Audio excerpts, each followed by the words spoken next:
Hey guys, good day. Welcome to my YouTube channel. This is AC Radio and this time we'll be featuring some of my plants. Ito yung mga plants natin na naka-expose sa rain or shine. Sa labas lang sila. Ayun. So titingnan natin kung anong itsura ng mga plants na nasa labas. So today is a very cold morning. It's 19 degrees Celsius here in my location, and as always, it's gloomy and most of the time ay umuulan. So, itong mga plants na ipapakita natin, ito yung mga nasa labas ng bahay namin. Walang mapaglagyan dun sa rack.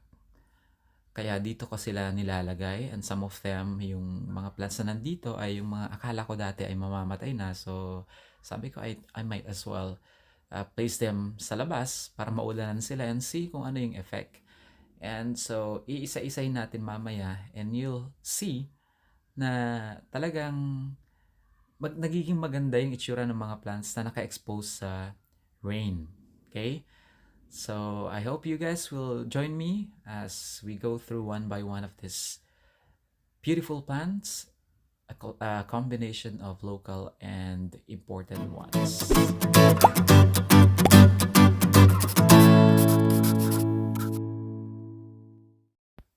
Okay, let's start and see itong mga plants natin who have been exposed with rain day in and day out. Dito po sa Isabela, nako, tagal nang umuulan, ano? I think this started back in November and we barely see the sun, especially nung December and January. Ngayong January, parang once in a blue moon. In a week siguro we will see the sun twice, maximum of 2 hours. So, ganon. Pero malamig po yung panahon natin ngayon dito. Ayun. Okay? So, please join me at isa-isayin natin itong mga halaman natin. So, first, we have here Peach Pride. Yan. Ganda, no? Yeah! Ganda ang tingkad ng kanilang kulay. So, itong mga to talagang nababasa sila dyan. And also, we have here an imported Korean succulent. This is avocado cream. See, yung stress na nakikita ninyo is called stress. Medyo matagal-tagal na rin siya dito sa labas na nauulanan. Sabi ko sa inyo, sunod-sunod na uulan dito. Kinakaya naman niya. And we have here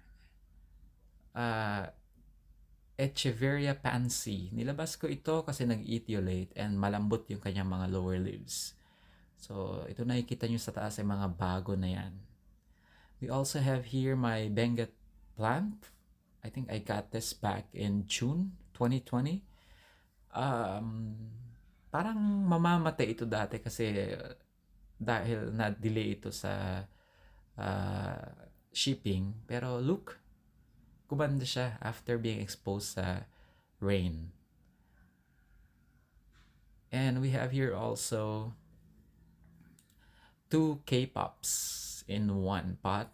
This one is Omobijin from Succulent City.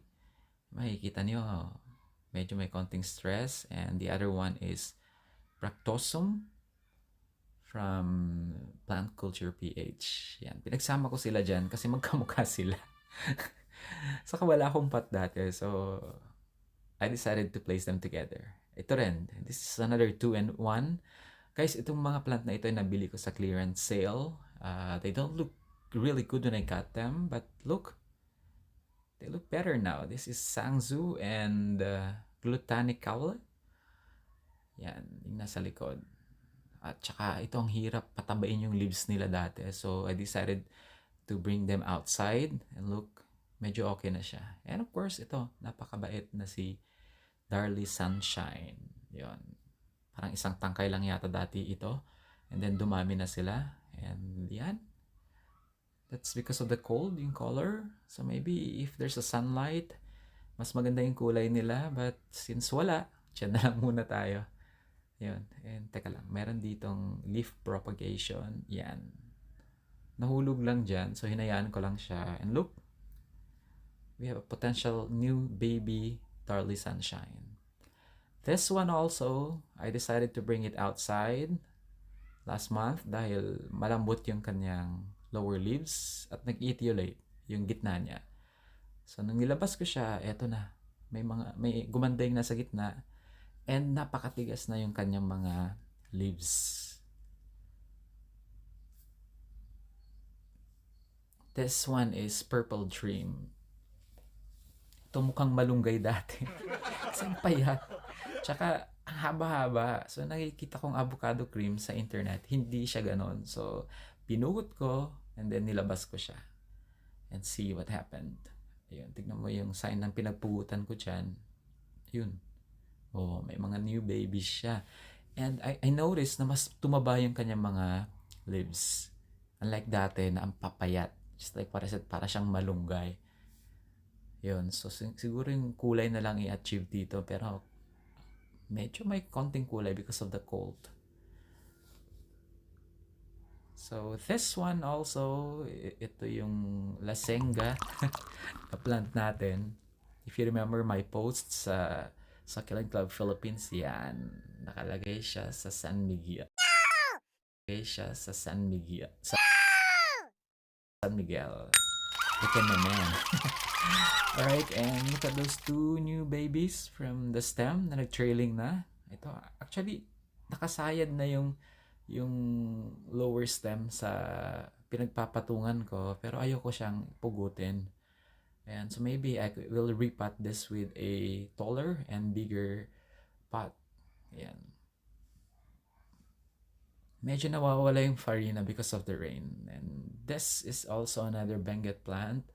I think I got this also in last June. I just forgot the name.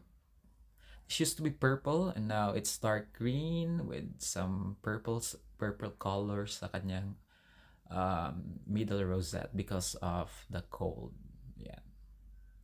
This is my wonder plant, Tito Mans. Grabe ito, konti na lang yung natirang leaves sa taas niya dahil na-delay din ito sa shipping ng 12 days. So, ang tagal. Ganun yung itsura niya. Hindi siya nagbabago for 4 months. So, I decided na ilabas. At paulanan ng paulanan ng paulanan. Hindi ko siya tinatanggal dyan. See what happened? Tumaba yung leaves at dumami. Yun.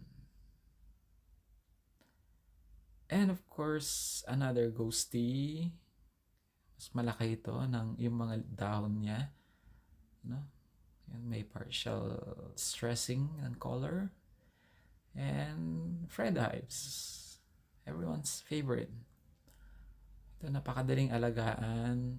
Mabilis lumaki. At hindi siya sensitive sa rain. Well, in my case. Kasi ito yung pinakamatagal na nasa labas, I think. Yan. So, yung kulay niya is from the cold. Just like what I said dito sa Isabela, the temperature can drop to as low as 14 degrees Celsius during these months until late February to early March. Another survivor here is this plant. You won't believe that this is Heart Delight. It doesn't look like it is a Heart Delight.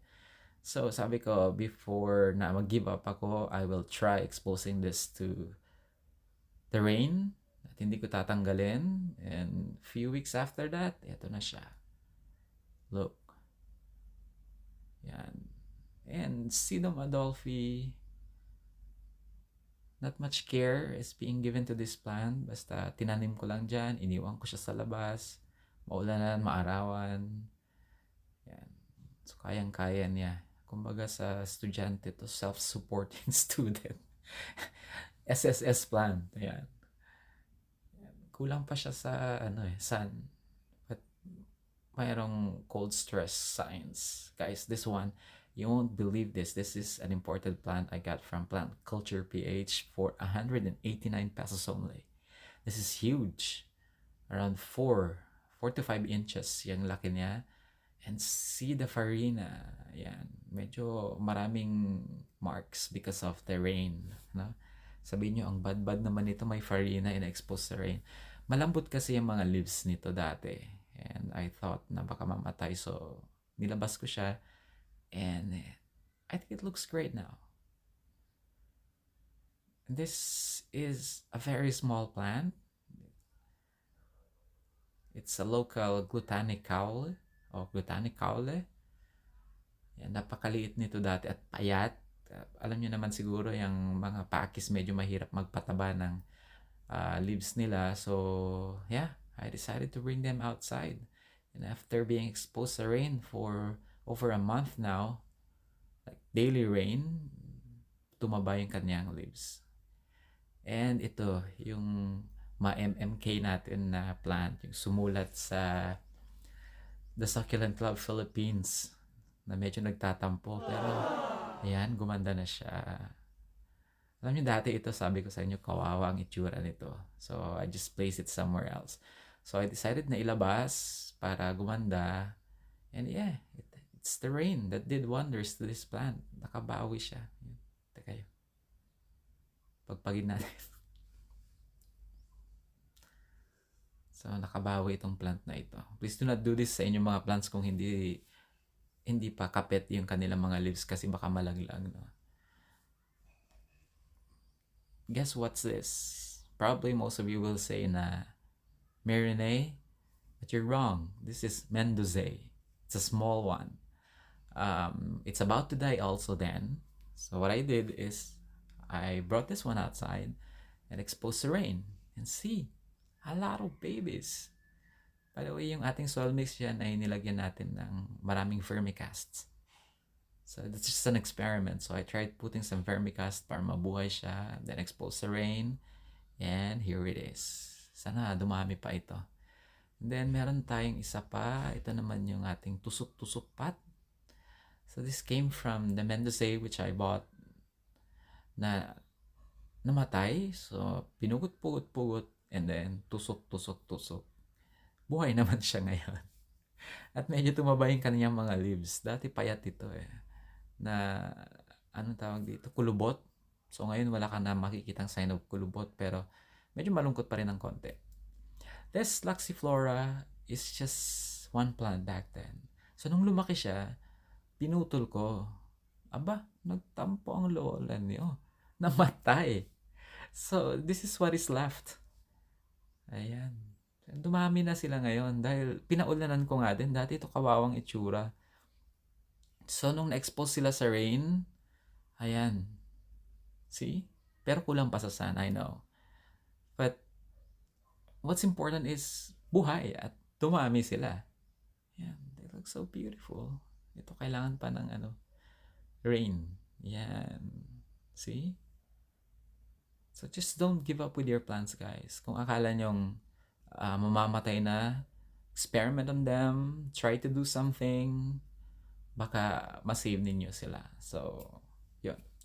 So guys, these are my plants, exposed in all elements, but recently in my area, purely rain. Okay, so for this week, if I'm not mistaken, we only have seen the sunlight for 2 days, maximum of 2 hours per day. So, puro rain, and at night, the rain will stop. We will have the moon. Sabi ko nga, Lord, hindi moon ang kailangan ko. I need the sun. But yeah, the moon is beautiful at night also.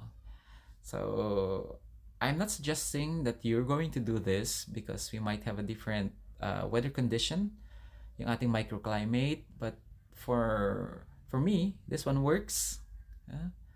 Talagang natutuwa yung mga plant and they are surviving, tumataba, nabubuhay sila, nagbibigay sila ng maraming babies. Okay? So, if you have a similar weather condition or microclimate dito sa lugar ko, so you might as well do this. So, that's it about it for this video. I hope you guys enjoyed this one. And if you like my videos, please subscribe.